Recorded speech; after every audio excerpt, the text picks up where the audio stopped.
कोई भी कैंडिडेट तभी एप्लीकेंट होगा नियुक्तियों के लिए जब वो इसी राज्य के किसी संस्थान से मैट्रिक हो और इंटरमीडिएट हो। वर्तमान सरकार की समस्या ये है कि वर्तमान सरकार ने आते के साथ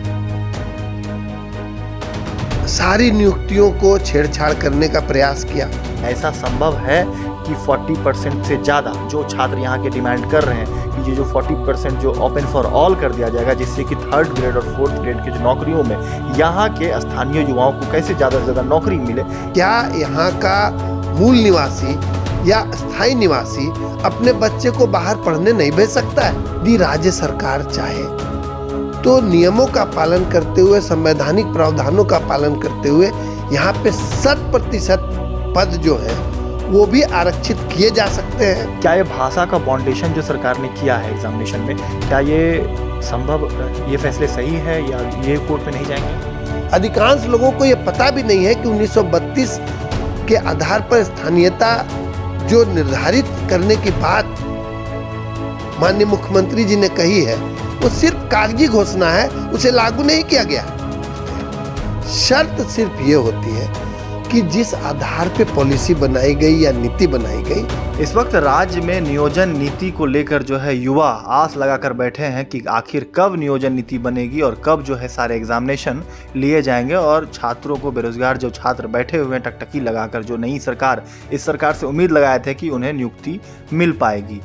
इस मसले को लेकर हम इस वक्त बातचीत करेंगे। जो तमाम चर्चाएं चल रही है, पिछले दिनों आपने देखा कि मुख्यमंत्री हेमंत सोरेन ने ऑडियो कॉल सर्वे करवाया। 8 लाख छात्रों ने 73% जो है जवाब दिया है कि 2016 वाली नियोजन नीति लाने, जिसकी पूर्व सरकार ने लाखों नौकरियां दी है। इन तमाम मसलों पर बातचीत करने के लिए हमारे साथ इस वक्त मौजूद है farmer advocate general Ajit Kumar. Sir से बातचीत करेंगे। सर, इस वक्त जो ये नियोजन नीति का मामला है, इसको लेकर क्या मानते हैं? 60-40 वाली रेशियो वाली बात आ रही है। अन्य राज्यों में बताया जा रहा है कि 19-10 है, वहाँ के राज्य के छात्रों को ज़्यादा प्राथमिकताएं मिलती है। क्या ऐसा संभव है कि 40% से ज़्यादा जो छात्र यहाँ के डिमांड कर रहे हैं कि ये जो 40% जो ओपन फॉर ऑल कर दिया जाएगा, जिससे कि 3rd ग्रेड और 4th ग्रेड के जो नौकरियों में यहाँ के स्थानीय युवाओं को कैसे ज़्यादा से ज़्यादा नौकरी मिले, इसके लिए वो मांग आए दिन आप देख रहे हैं कि आंदोलन कर रहे हैं, मांग कर रहे हैं। और ट्वीट इस वक्त जो है कई लाख, लगभग 5 लाख छात्रों ने रिट्वीट किया है कि ये 60-40 वाली जो है नियोजन नीति नए चल तो ये सरकार से जो मांग कर रहे हैं अभ्यर्थी, सरकार क्या, जो कैबिनेट भी होने वाले हैं 15 तारीख को, बैठक में निर्णय लेती है। मैट्रिक इंटर झारखंड से करने वाली जो बाध्यता खत्म कर दी गई, पहले भाषाओं को जोड़ा जाता है फिर हटाया जाता है। तो इन तमाम चीज़ों पर आपसे हम बातचीत करेंगे सर कि क्या अन्य राज्यों की तरह नियोजन नीति जो हो रही है यह बनाया जा सकता है यहाँ पे? देखिए, नियोजन नीति जो राज्य की है वो स्थानीयता को नज़रअंदाज करके या स्थानीय नीति को नज़रअंदाज करके नियोजन नीति कैसे बनाई जा रही है ये समझ में नहीं आ रहा है। और जहाँ तक 60-40 वाली बात है, मैं नहीं समझता हूँ कि कहाँ से इस प्रकार के बात या कहाँ से इस प्रकार की बात जो है वो फैलाई गई है या लोगों के जहन में चली गई कि राज्य सरकार इस तरह का निर्णय लेने वाली है। जब तक राज्य सरकार इस बारे में निर्णय नहीं लेती है, ये सही नहीं रहेगा कि मैं इस विषय पे कोई कमेंट करूं। लेकिन मैं इतना ज़रूर स्पष्ट करना चाहता हूं कि देखिए, 2001 में एक स्थानीय नीति तत्कालीन सरकार जो माननीय बाबूलाल मरांडी जी की थी, उन्होंने लाई थी और नियोजन को भी स्थानीय नीति से जोड़ने का प्रयास किया गया था। माननीय उच्च न्यायालय ने प्रशांत विद्यार्थी के मामले में स्पष्ट निर्णय ये दिया कि स्थानीय नीति जो है वो सोच समझ के इस राज्य में बनानी होगी और किस आधार पे नियोजन को स्थानीयता से जोड़ें ये स्पष्ट करना होगा। और स्थानीयता का आधार क्या कोई खतियान या खतियान जारी करने की तिथि हो सकती है, इन सभी विषयों के बारे में एक विस्तृत फैसला आया। और 2001 से लेकर के मैं समझता हूं 2015-16 तक जो है वो फैसला लागू नहीं हो सका था। मैं वर्तमान सरकार से आपके जरिए पूछना चाहता हूं कि क्या 2001 से लेकर के 2016 तक जब नई नियोजन नीति बनी या स्थानीय नीति दोबारा बनी माननीय रघुवर दास जी के शासनकाल में, तो क्या 2001 से 2016 तक नियुक्तियां नहीं हो रही थी? वास्तव में नियुक्तियां हो रही थी और 2016 में पहली बार माननीय रघुवर दास जी ने स्थानीय नीति को परिभाषित करने का आदेश निर्गत किया और उन्होंने माननीय सर्वोच्च न्यायालय और उच्च न्यायालय में जो दिया गया निर्णय था प्रशांत विद्यार्थी का, उसके आदेश को मद्देनजर रखते हुए 1985 के आधार पर एक स्थानीय नीति बनाई और जितने वर्ग 3 और 4 के पद थे विभिन्न जिलों में उपलब्ध, उनको पूरी तरह से स्थानीय लोगों के लिए रिजर्व कर दिया। वो विषय सोनी कुमारी के मामले में माननीय न्यायालय में चला। 2017 से लेकर के 2020 तक उसी नीति के आधार पर सारी नियुक्तियां भी हुई और ज़्यादा से ज़्यादा सोनी कुमारी के मामले में शेड्यूल जिले के केसेस में माननीय सर्वोच्च न्यायालय ने कहा कि जिलों के आधार पर पूरे राज्य के लोगों को इस तरह के कंडीशन में डालना कि कोई एक कैंडिडेट किसी एक जिले से ही एप्लीकेशन दे सकता है, ये उचित नहीं होगा। तो माननीय सर्वोच्च न्यायालय ने उन सारी नियुक्तियों को राज्य स्तर पर पुनर्निर्धारित करने के लिए कहा जो नियुक्तियां नहीं हुई थी।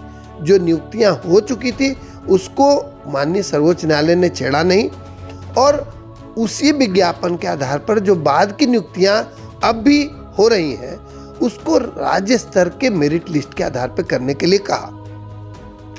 जहां तक मैं समझता हूं कि नियोजन नीति और सारे पदों को वर्ग 3 और 4 के लिए पूरी तरह से आरक्षित किया जाना और जिलावार इस तरह की व्यवस्था करना में ज़्यादातर और ज़्यादा से ज़्यादा जिलावार की व्यवस्था को नकारा गया और सर्वोच्च न्यायालय ने भी इस बात पे कोई फैसला नहीं दिया है कि वर्ग 3 और 4 की नियुक्तियां जो है वो 100% स्थानीय लोगों के लिए आरक्षित की क्यों गई। जाहिर है कि जो नियोजन नीति माननीय रघुवर दास जी के कार्यकाल में आई थी उसका आधार स्थानीयता का जो है वो 1985 था और कई और शर्तें जो है वो स्थानीय नीति में लगाई गई थी। सर वो कितना सही था? बावरी कमेटी जो बनाया गया था 24 जुलाई को जो लॉक किया गया था, कितना सही था? देखिए, जिलावार नियुक्तियों को रिजर्व करना शेड्यूल जिलों में, जिसके ऊपर में माननीय सर्वोच्च न्यायालय का निर्णय आया। अब चूंकि माननीय सर्वोच्च न्यायालय ने यह न्याय निर्णय दिया है कि जिलावार आरक्षण जो है एप्लीकेशंस का या पोस्ट का नहीं करना चाहिए था, तो मैं अलग से कुछ नहीं कहना चाहूँगा। लेकिन ये तो स्पष्ट है कि ना तो राज्य की स्थानीय नीति के बारे में ना ही राज्य की तत्कालीन नियोजन नीति के बारे में सर्वोच्च न्यायालय ने कोई ऐसा विपरीत निर्णय दिया हो। सिर्फ ये कहा गया कि जिलावार जो नियुक्तियों को लॉक कर दिया गया है वो नहीं करना चाहिए था और उसको राज्य स्तर पर ओपन छोड़ देना चाहिए था। बाहरी लोगों की नियुक्ति तब भी नहीं हो रही थी और बाहरी लोगों की नियुक्ति चूंकि जिलावार नियुक्तियां आरक्षित थीं या जिलावार ही एप्लीकेशंस दिए जा सकते थे, तो बाहरी लोग एप्लीकेशन जाहिर है वहाँ नहीं दे रहे थे और स्थानीय जो परिभाषित थे वही एप्लीकेंट उन विज्ञापनों में हुए थे। वर्तमान सरकार की समस्या ये है कि वर्तमान सरकार ने आते के साथ सारी नियुक्तियों को छेड़छाड़ करने का प्रयास किया। उन्होंने कोई नियोजन नीति नहीं बनाई। मैं समझता हूं कि जिस तरह से कहा जा रहा है बारंबार कि नियोजन नीति खारिज कर दिया गया, नियोजन नीति खारिज कर दिया गया, ऐसी कोई बात नहीं है। वास्तव में जेएसएससी की नियमावली में 2 शर्तें जोड़ी गई थी कि कोई भी कैंडिडेट तभी एप्लीकेंट होगा नियुक्तियों के लिए जब वो इसी राज्य के किसी संस्थान से मैट्रिक हो और इंटरमीडिएट हो। ये कोई नियोजन नीति नहीं है। इस तरह की शर्त की क्या आवश्यकता थी? क्या यहाँ का मूल निवासी या स्थायी निवासी अपने बच्चे को बाहर पढ़ने नहीं भेज सकता है? और यदि किसी राज्य के स्थानीय या मूल निवासी ने अपने बच्चे को पढ़ने के लिए दिल्ली भेज दिया या देहरादून भेज दिया तो सिर्फ इस आधार पर कि उस बच्चे ने पढ़ाई बाहर से की है, क्या उनको नियुक्तियों से वंचित किया जा सकता था? इस तरह का बेतुका शर्त जो लगाया गया था उसको रमेश हंसदा के मामले में चैलेंज किया गया था। चूंकि मैंने उस मामले की बहस की थी, इसलिए मैं स्पष्ट तौर पे फिर से कहना चाहता हूं कि वो राज्य सरकार की कोई नियोजन नीति नहीं थी, वो सिर्फ शर्तें थी।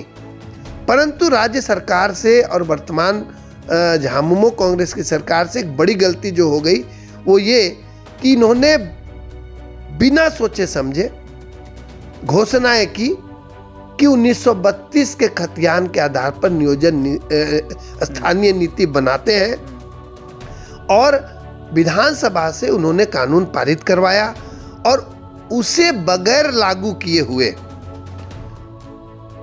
इन्होंने ये भी घोषणा कर दी कि नियोजन नीति से भी उसे जोड़ा जाएगा। इसी तरह का मामला ओबीसी के आरक्षण को लेकर के भी हुआ। उन्होंने विधानसभा से फैसला लिया और बढ़ा हुआ जो प्रतिशत है 27%, वो कब से लागू करेंगे इन्होंने ये तय नहीं किया। एक और इन्होंने घोषणाएं की 1932 के आधार पर स्थानीय नीति की और 27% आरक्षण ओबीसी को देने की।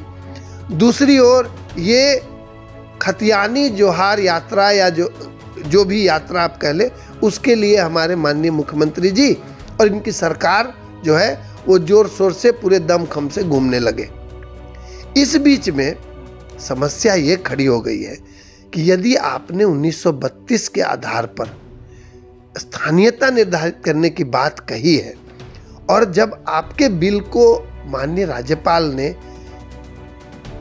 गिवन जो रीजंस उन्होंने दिए होंगे उस आधार पर यदि उस बिल को लौटा दिया गया है तो राज्य सरकार अब करे क्या? इन्होंने तो राज्य के बच्चों के साथ एक ऐसा वादा कर दिया है और ऐसा धोखा इन्होंने दिया है कि स्थानीय नीति 1932 के आधार पर बनाने की घोषणा तो कर दी लेकिन इन्होंने लागू नहीं किया। अब जब 1932 भी नहीं है और इन्होंने 1985 के स्थानीय नीति को भी समर्थन नहीं दिया, तो जब यहाँ पे स्थानीय नीति ही स्पष्ट नहीं है इस राज्य में, तो कैसी नियोजन नीति बनाए जाने की बात कर रहे हैं? और यदि नियोजन नीति ये बना रहे हैं और 60-40% की बात की जा रही है, तो मैं आपसे ये पूछता हूँ कि क्या राज्य सरकार के पास सलाहकारों की कमी है? क्या राज्य सरकार के पास ऐसे एग्जाम्पल्स की, ऐसे उदाहरणों की कमी है? क्या राज्य सरकार के लोग अन्य राज्यों में जाकर वहाँ के कानूनों की स्टडी नहीं कर सकते हैं? ये सब बिल्कुल कर सकते हैं। और किस प्रकार से अन्य राज्यों में वहाँ के स्थानीय निवासियों को ज़्यादा से ज़्यादा प्राथमिकता दी जाती है और किस प्रकार से वहाँ का तंत्र या परीक्षा समितियाँ या स्टाफ सिलेक्शन जो कमिटीज़ हैं या पब्लिक सर्विस कमीशंस हैं, वो किस तरह से फंक्शन करते हैं, किस तरह की शर्तें वहाँ जो है नियुक्तियों के पहले लगाई जाती हैं और किन शर्तों के आधार पर नियुक्तियाँ वास्तव में दी जाती है, ये सब स्टडी करने की बात है। यहाँ दिक्कत यही हो रही है कि राज्य सरकार की सारी नीतियाँ जो है वो चाहे तो राजनीति से प्रेरित है या भ्रष्टाचार से प्रेरित है या मूर्खता से प्रेरित है, मैं कहूँगा। तो यदि आप स्पष्ट नीति लाना चाहते हैं तो वास्तव में सबसे पहले यहाँ पे कौन सी स्थायी नीति स्थानीयता के आधार के लिए बनाई जाए, इसे निर्धारित करें। यदि आपके यहाँ स्थानीयता निर्धारित हो जाएगी तब आप किस प्रकार से यहाँ के स्थानीय लोगों को प्राथमिकता देंगे, तभी कोई नियोजन की नीति बनाई जा सकती है। जहाँ पे स्थानीयता ही तय नहीं की गई हो, जहाँ पे स्थानीयता ही बेआधार या निराधार हो गया है, वहाँ पे नियोजन किस बात की और नियोजन नीति किस बात की। और यदि बगैर स्थानीयता को ढंग से परिभाषित किए हुए किसी प्रकार की नीति लाने के बारे में राज्य सरकार सोच रही है, तो मैं समझता हूँ कि ये नीति बिल्कुल साधारण नीति बनेगी और जिसमें राज्य के स्थानीय लोगों को लाभ कुछ भी नहीं मिलेगा। और शायद इसी आशंका के मद्देनजर ये बात फैल रही है कि राज्य सरकार मजबूरी में 60-40 के रेशियो के आधार पर नियोजन नीति बनाना चाहती है। मैं फिर से स्पष्ट करना चाहता हूँ कि हमारे राज्य में अभी स्थानीय नीति क्या है यह स्पष्ट नहीं है। राज्य सरकार की ओर से या माननीय मुख्यमंत्री जी की ओर से बारंबार यह घोषणा की जा रही है कि 1932 के आधार पर स्थानीयता निर्धारित करना है।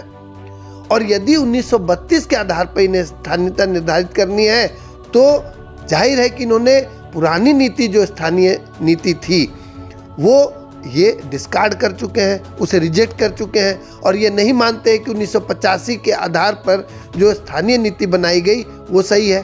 तो यदि वो सही नहीं है तो इन्होंने गलत मान लिया उसे। तो जब यहाँ स्थानीय नीति ही नहीं है और एक नियोजन नीति लाने की बात चल रही है तो जाहिर है कि यहाँ पे रिजर्वेशन का लाभ जो 50% यहाँ के मूल निवासियों को ही मिलता है वो मिलेगा। EWS के जो कैंडिडेट्स हैं उनको 10% लाभ मिलना है, तो उनका भी आरक्षण जो मिलेगा EWS में वो मूल निवासियों को ही मिलेगा। जो 1950 के प्रेसिडेंशियल ऑर्डर के हिसाब से इस राज्य के परमानेंट बासिंदे हैं उन्हीं को 60% में आरक्षण का लाभ मिलेगा। तो 40% स्वयं ओपन हो रहा है क्योंकि इस राज्य में कोई स्पष्ट स्थानीय नीति ही नहीं है और राज्य सरकार ने तय ही नहीं किया है कि किस प्रकार से स्थानीय लोगों को ये प्राथमिकता देंगे अन्य बाहरी लोगों के ऊपर में। तो कानूनी तौर पे बातें इतनी हैं और इन्हीं बातों में चूंकि अस्पष्टता है तो बच्चे जाहिर है दुखी हो रहे हैं, प्रताड़ित हो रहे हैं। मैं पूछना चाहता हूं कि यदि पूर्व की सरकार के समय में 100% पद वर्ग 3 और 4 के आरक्षित किए गए थे और माननीय सर्वोच्च न्यायालय ने सिर्फ एक राइडर को कि वो जिले के आधार पर नहीं किया जाना चाहिए था खारिज किया है, तो ये जाहिर है कि माननीय सर्वोच्च न्यायालय ने वर्ग 3 और 4 के पदों को आरक्षित किया जाना मान लिया है। यदि एक भारी संख्या में नियुक्तियां पूर्व की सरकार के कार्यकाल में हुई तो वर्तमान सरकार को जरूर सोचना चाहिए कि आखिरकार पुरानी नीति को सिर्फ इसलिए डिस्कार्ड कर देना और आरक्षण को या स्थानीय लोगों को मिलने वाले लाभ को इसलिए खारिज कर देना उचित है क्योंकि इनकी जिद कुछ और है। सर एक सवाल यह है कि 40% जो ओपन फॉर ऑल का जो विरोध चल रहा है और 1910 की जो मांग की जा रही है, क्या ये संभव है? क्या ये मामला कोर्ट में नहीं जाएगा? देखिए ऐसा है कि स्थानीय लोगों को राज्य के पदों पर लाभ लेने के लिए उनको किस प्रकार से प्राथमिकता दी जानी है ये नीति स्पष्ट करनी होगी राज्य सरकार को। मैं 90% की बात नहीं करता हूं, मैं 100% पदों की बात करता हूं। यदि राज्य सरकार चाहे तो नियमों का पालन करते हुए, संवैधानिक प्रावधानों का पालन करते हुए यहाँ पे 100% पद जो है वो भी आरक्षित किए जा सकते हैं, बनिस्पत की सही ढंग से कानून का पालन किया जाए और संवैधानिक प्रावधानों को ढंग से लागू किया जाए। राज्य सरकार के अधिकार क्षेत्र में ये बिल्कुल आता है कि वो किस प्रकार से यहाँ के स्थानीय लोगों को अन्य लोगों के ऊपर प्राथमिकता देंगे। प्रशांत विद्यार्थी के मामले में भी यह स्पष्ट किया गया है कि राज्य सरकार स्थानीय व्यक्तियों को अन्य लोगों के तुलना में प्राथमिकता देगी या दे सकती है। तो सबसे पहली शर्त ये होगी कि आखिरकार स्थानीय है कौन। स्थानीयता के विषय पर ही जब विवाद हो गया है तो आज 40-60 कहे या 90-10 कहे, यदि 90% भी राज्य सरकार तय करती है कि स्थानीय लोगों को प्राथमिकताएं दी जाएंगी, तो आखिरकार यहाँ स्थानीय कौन है ये पहले कौन परिभाषित करे। तो यहाँ जब तक स्थानीयता परिभाषित नहीं होगी, 40-60 के सिवाय कोई और रास्ता राज्य सरकार के पास नहीं है। 90 और 10 तभी हो सकता है जब ये स्थानीयता परिभाषित कर दे।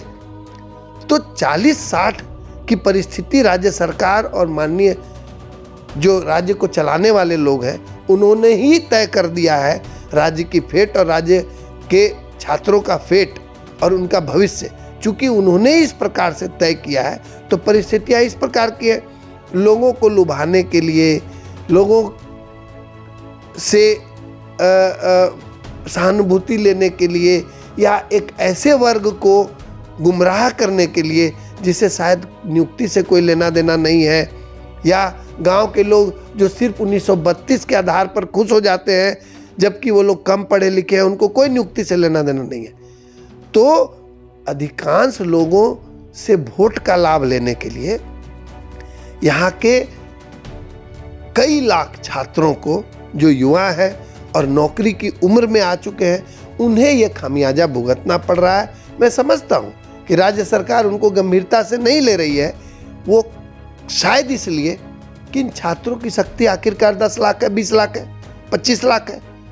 बहुसंख्यक लोग तो सिर्फ राज्य सरकार के द्वारा की जा रही घोषणाओं से ही खुश है। अधिकांश लोगों को यह पता भी नहीं है कि 1932 के आधार पर स्थानीयता जो निर्धारित करने की बात माननीय मुख्यमंत्री जी ने कही है वो सिर्फ कागजी घोषणा है, उसे लागू नहीं किया गया। फिर भी लोग खुश हैं। हमने कुछ एक फोटोग्राफ देखे जहां पे लोगों ने अपनी छाती पे 1932 लिख करके माननीय मुख्यमंत्री जी की कोई बैठक अटेंड की थी। तो 1932 छाती पे लिख करके जो लोग माननीय मुख्यमंत्री जी के बैठक में बैठे थे, चाहे तो किसी उद्देश्य से लाए गए होंगे या उन्हें किसी प्रकार से नियुक्ति से कोई लेना देना नहीं है। तो एक मानसिक जो परिस्थिति है यहाँ के लोगों की या यहाँ के बहुसंख्यक लोगों की, उस मानसिक हालत से खेलना और राजनीतिक लाभ के लिए राज्य की नीतियों को बर्बाद करना या राज्य की नीतियों को गुमराह कर देना, ऐसा कुछ चल रहा है इस राज्य में। तो ये भाषा का जो बाउंडेशन लाया गया है सरकार के द्वारा, ये मगही, भोजपुरी, अंगिका को हटाया गया है। और वैसे में अन्य राज्यों की अगर बात करें, बिहार की, यूपी की, छत्तीसगढ़, बंगाल या उड़ीसा जो सटे हुए हैं झारखंड से, क्या ये भाषा का बाउंडेशन जो सरकार ने किया है एग्जामिनेशन में, क्या ये संभव, ये फैसले सही है या ये कोर्ट में नहीं जाएंगे? देखिए, ये सब राज्य सरकार के नीतिगत निर्णय होते हैं। राज्य सरकार चाहे तो किसी भी प्रकार का नीतिगत निर्णय ले सकती है और पॉलिसी डिसीजन जब राज्य सरकार की होती है तो आमतौर पे न्यायालय जो है उस पे दखलंदाजी नहीं करते हैं। शर्त सिर्फ ये होती है कि जिस आधार पे पॉलिसी बनाई गई या नीति बनाई गई वो जायज है कि नहीं और उसके पीछे एक थॉरो स्टडी है कि नहीं। मैंने बहस किया था रमेश हंसदा के मामले को और मेरे द्वारा न्यायालय के सामने यह पक्ष रखा गया था कि हिंदी को हटाने के पीछे या अंग्रेजी को हटाने के पीछे राज्य सरकार ने कोई स्टडी नहीं की है। किस प्रकार से हिंदी हटा दिए जाने से राज्य सरकार को नीतिगत लाभ होगा और राज्य सरकार वास्तव में क्यों हिंदी को हटाना चाहती है, यह बिल्कुल स्पष्ट नहीं था। राज्य सरकार ने न तो कोई डिलिब्रेशंस की थी, ना राज्य सरकार की फाइल में ऐसा कुछ विस्तृत गणना या डाटा निहित था जिसके आधार पर माननीय उच्च न्यायालय उनके निर्णय को सही भी मान सकती थी। परंतु उन राज्य सरकार के निर्णय को मानने का मूल आधार ये बना कि राज्य सरकार ने ऐसी कोई स्टडी ही नहीं की थी। कि आखिरकार हिंदी हटाए जाने का आधार क्या है और हिंदी को क्यों हटा दिया जाना चाहिए। काउंटर एफिडेविट में या शपथ पत्र में अनेकों बातें कही गई, लेकिन राज्य सरकार की फाइल में ऐसा कुछ भी नहीं था।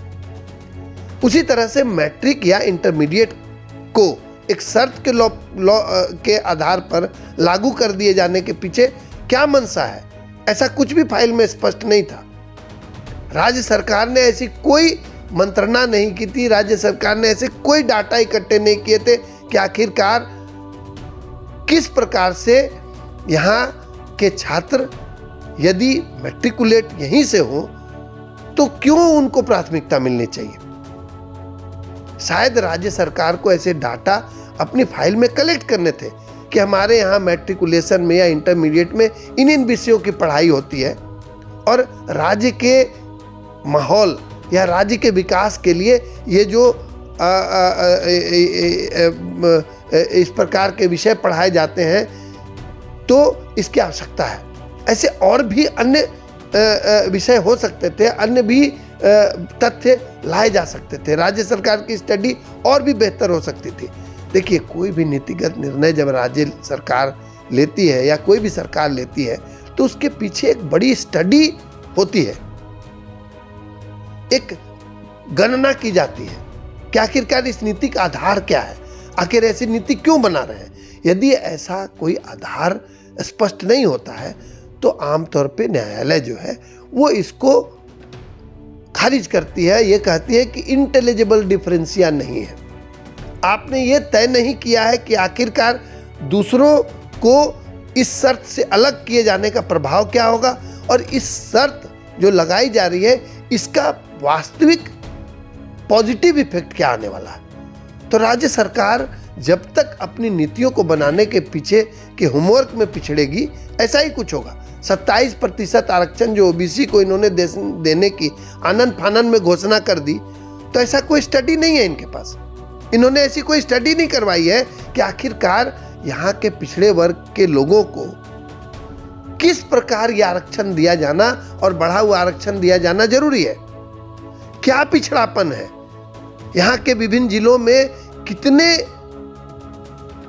ओबीसी के लोग और किन किन क्षेत्रों में रहते हैं, किस तरह के पेशे से जुड़े हैं, क्यों पिछड़ापन है उनके पास, उनके बच्चे कहाँ पढ़ते हैं, उनको क्यों आरक्षण की आवश्यकता है। तो ये सभी डाटा या गणनाएं यदि राज्य सरकार नहीं कराएगी और सिर्फ लोगों को दिखाने के लिए नीतियां 5 पन्ने में निकाल दी जाएंगी या विधानसभा से पास करा लिया जाएगा, तो हर नीति का हश्र न्यायालय में यही होना है। माननीय न्यायालय जो है वो राज्य सरकार के नीतिगत निर्णयों को वैसे ही खारिज नहीं करती है।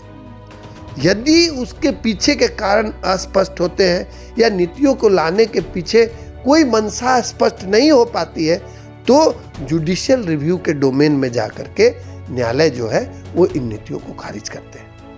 तो ये तमाम जानकारी आप सुन रहे थे farmer advocate general Ajit Kumar से, जिन्होंने सभी सवालों का जवाब दिया है कि आखिर क्या कुछ हो सकता है, क्या नहीं हो सकता है बहुत कुछ, लेकिन राज्य सरकार अगर सही मन से सही नीतियां बनाए तो युवाओं के लिए सही फैसले लिए जा सकते हैं। लेकिन सबसे पहले बात यह है कि आखिर स्थानीय नीति जब तक क्लियर नहीं हो पाती तो आखिर नियोजन नीति को कैसे ज़्यादा क्लियरिफिकेशन मिल पाएगा। लेकिन देखने वाली बात होगी कि कैबिनेट की बैठक में जो 15 मार्च को होना है उसमें क्या कुछ फिर से सरकार निर्णय लेती है और फिर आगे क्या कुछ भविष्य जो है छात्रों का तय होता है। कमेंट्स में आप अपने सवालों को जरूर पूछिएगा। वीडियो में अगर आपको कोई भी किसी भी प्रकार की जानकारियाँ चाहिए हो और यह इंटरव्यू आपको कैसा लगा, सर ने किस तरीके से जवाब दिया है सभी सवालों का, यह कमेंट्स में जरूर दीजिएगा। अपने सहयोगी ऋतिक के साथ लाइव लगातार रांची से मैं कौशल कुमार।